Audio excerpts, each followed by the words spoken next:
دوپہر کے وقت حسین اور اس کے ساتھیوں نے ایک نماز خوف کی شکل میں دوپہر کی نماز ادا کی۔ دوپہر کے وقت حسین کی فوجوں نے بھاری محاصرہ کیا۔ اس کے سامنے حسین کے سپاہی مارے گئے اور ہاشمیوں کی ہلاکت شروع ہو گئی، جو ابھی میدان جنگ میں داخل نہیں ہوئے تھے۔ مارا جانے والا پہلا ہاشمی حسین کا بیٹا علی اکبر تھا۔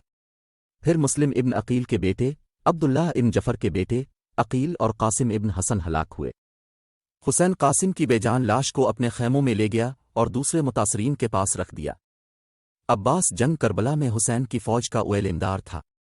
شیخ مفید نے عباس کے قتل سے متعلق روایتوں کو حسین کے متعلق روایتوں سے جوڑ دیا ہے اور کہا ہے کہ حسین اور عباس دریائے فرات کے کنارے ایک ساتھ آگے بڑھے، لیکن عباس حسین سے الگ ہو گئے اور دشمن نے گھیر لیا۔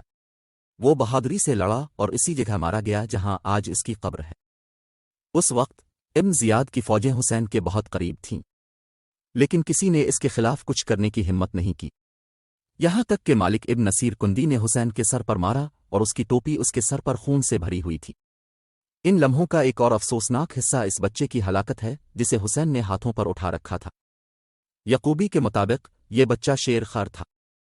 تیر نے بچے کی گردن پھاڑ دی اور حسین نے اس کے ہاتھ کی ہتھیلیوں میں بچے کا خون جمع کیا اور اس کو آسمان میں ڈالا اور خدا سے بدکاروں کی تباہی کی دعا کیا۔ عصر کے وقت من مقابل یزید کے 30,000 سے زائد لشکر کے سامنے وہ بالکل تنہا ہو چکے تھے۔ اپنی شہادت سے کچھ لمحے پہلے انہوں نے اپنا آخری تاریخی خطبہ اونٹنی پر سوار ہو کر دیا۔ اونٹنی پر سوار ہو کر متحارب فریق سے بات کرنا عرب میں امن اور صلح کی علامت سمجھا جاتا تھا۔ اس خطبے میں انہوں نے کہا تھا، مسلمانوں، اس وقت فرش زمین پر میں واحد ایسا انسان ہوں جو کسی نب کا براہ راست نواسا ہے۔ میرے ہاتھ میں تلوار، میرے سر پر پگڑی، میرے جسم پر ابا، میرا گھوڑا، یہ سب میرے نہیں ہیں، تمہارے نب کی اشیاء ہے۔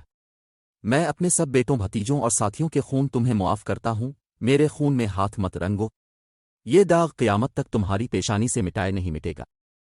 جواب میں عمر سعد نے کہا تھا، ہم ایسا کرنے کو تیار ہیں، بشرطے بیعت کر لیجئے۔ اس وقت اب کے لب ہائے مبارک سے دو تاریخی جملے نکلے جو آج بھی نہ صرف تاریخ بلکہ وقت کی پیشانی پر انسانی آزادی کی علامت بن کر جگمگا رہے ہیں۔ میرے عظیم نانا کے دین اسلام میں کسی ظالم عامر کی بیعت حرام ہے۔ اگر میرے خون سے میرے نانا کا دین بچ سکتا ہے تو یہ تلواروں مجھ پر ٹوٹ پڑو۔ شمر ایک فوج کے ساتھ حسین کے پاس گیا، لیکن اس پر حملہ کرنے کی ہمت نہیں کی اور ان دونوں کے درمیان میں صرف زبانی تنازع ہوا۔ حسین، جو اس وقت 55 سال کے تھے اور اپنی عمر کی وجہ سے مسلسل لڑ نہیں سکتے تھے، جنگ کے لیے تیار تھے۔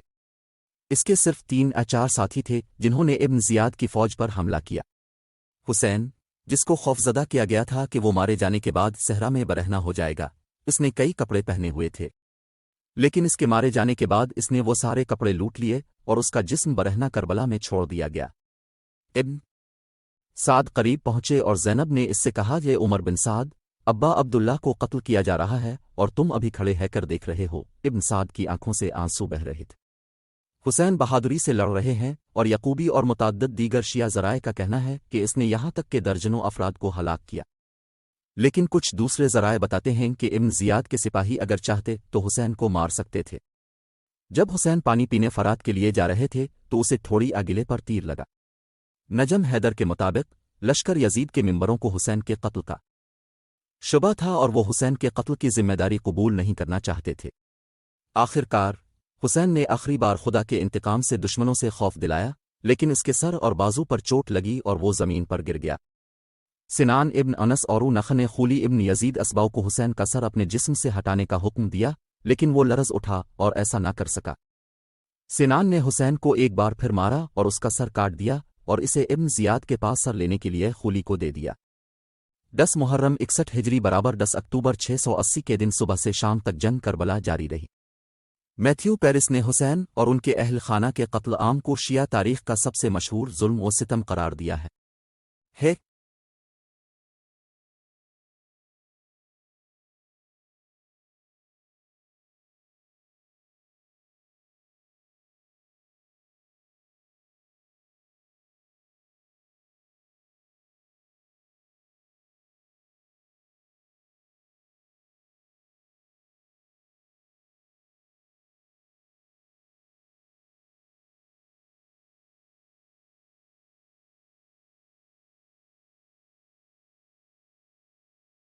الف